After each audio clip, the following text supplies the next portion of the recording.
আমি এটা গ্যাসে কড়াই বসিয়ে দিয়েছি, দিয়ে দিচ্ছি সর্ষের তেল। আপনারা এটা অল্প তেলেও ব্যবহার করতে পারেন, রান্নাটা করতে পারেন।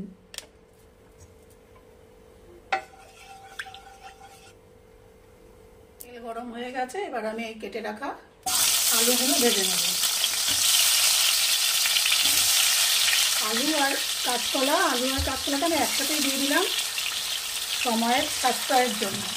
আপনাদের যদি সময় থাকে হাতে তাহলে আপনারা আলাদা করেও ভেজে রাখতে পারেন। এবার এটাকে একটু লাল করে আমি ভেজে তুলে রাখবো। কাঁচকলা আলু খুব ভালো করে ভাজা হয়ে গেছে, আমি এবার এটাকে তুলে নিয়ে এই তেলেই আমি মাছগুলো ভেজে নেব। মাছগুলো এরকম কড়া ভাজবো না, একটু হালকা ভাজবো, খুব পাতলা মাছ তো।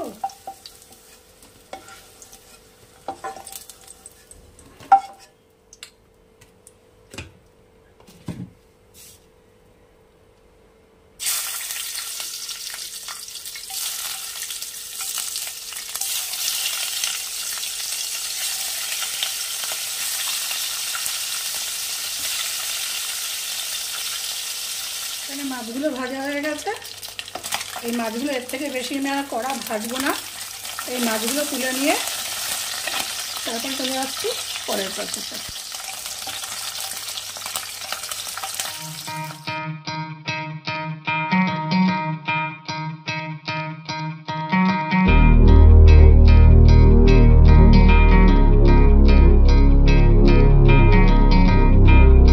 আমি এখানে কিছু মশলা নিয়েছি শুকনো লঙ্কা, নিয়েছি কাঁচা লঙ্কা, নিয়েছি হচ্ছে আস্ত ধনে, আস্ত জিরে, অল্প নুন, সর্ষে আর হলুদ।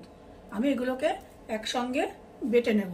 আপনারা ইচ্ছা করলে শুকনো লঙ্কা যদি না খান তাহলে শুকনো লঙ্কা বাদ দিয়ে পুরোটাই কাঁচা লঙ্কার ব্যবহার করতে পারেন।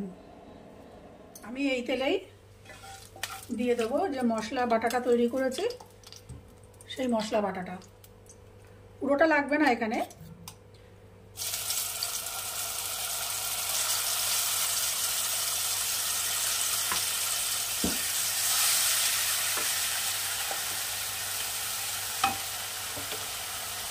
আপনারা আপনাদের মাছের পরিমাণ অনুযায়ী মশলাটা দেবেন, কম বেশি সেটা একটু বুঝে দিতে হবে। আমি প্রসেসটা দেখাতে পারি, কিন্তু আপনি কতটা পরিমাণে রান্না করছেন সেই বুঝে, আপনি কতটা ঝাল খান, আপনি কতটা লবণ খান, আপনি কতটা তেল খান, সেই বুঝে আপনাকে ওটা পরিমাপ করে ব্যবহার করতে হবে।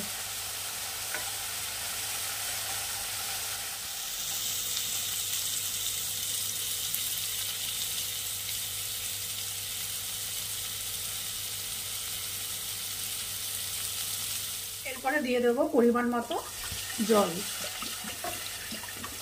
এখানে কিন্তু আমি আর কোনো লবণ হলুদ ব্যবহার করিনি, যেহেতু এই পেস্টের মধ্যে দিয়েছি। লবণ যদি লাগে আমি সেটা পরে ব্যবহার করব। এবার এই ঝোলটা ফুটে উঠবে, তারপরে আবার দেখাচ্ছি পরের স্টেপ। এখানে ঝোল ফুটে উঠেছে, এবার আমি দিয়ে দেবো আলু আর কাঁচকলাগুলো। লবণটা আমি দেখেছি, লবণ এখানে একটু লাগবে, আমি এখানে লবণ অ্যাড করব।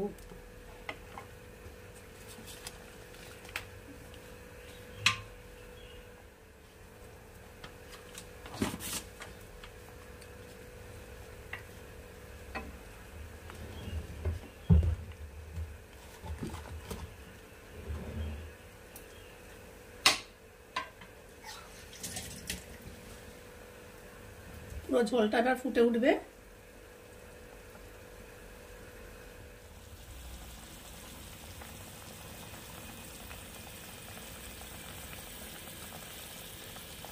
কাঁচকলা আলু সিদ্ধ হয়ে গেছে, এবার আমি দিয়ে দেবো ভেজে রাখা মাছগুলো। এবার এইটা একটু একটা ফুট দেবে, তারপর আমি তৈরি করে নেবো একটা ফোড়ন। জাস্ট একটু ফুটে উঠবে, তারপর আমি এটাকে নামিয়ে রেখে একটা ফোড়ন রেডি করব। ঝোল ফুটে উঠেছে, এবার আমি এটাকে নামিয়ে রাখবো। নামিয়ে রেখে একটা ফোড়ন রেডি করছি। দিয়ে দিলাম একটু সর্ষের তেল,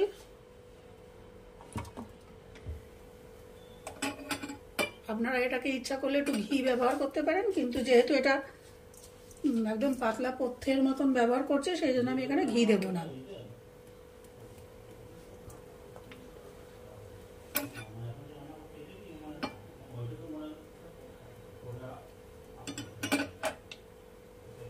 এবারে আমি দিয়ে দিচ্ছি একটু হিং, সামান্য পরিমাণে একটু হিং ফোড়ন দিয়ে দিলাম। ব্যাস, এবার একটু হিং ফোড়ন দিয়ে খুব সাবধান। আচ্ছা, হয়ে গেল।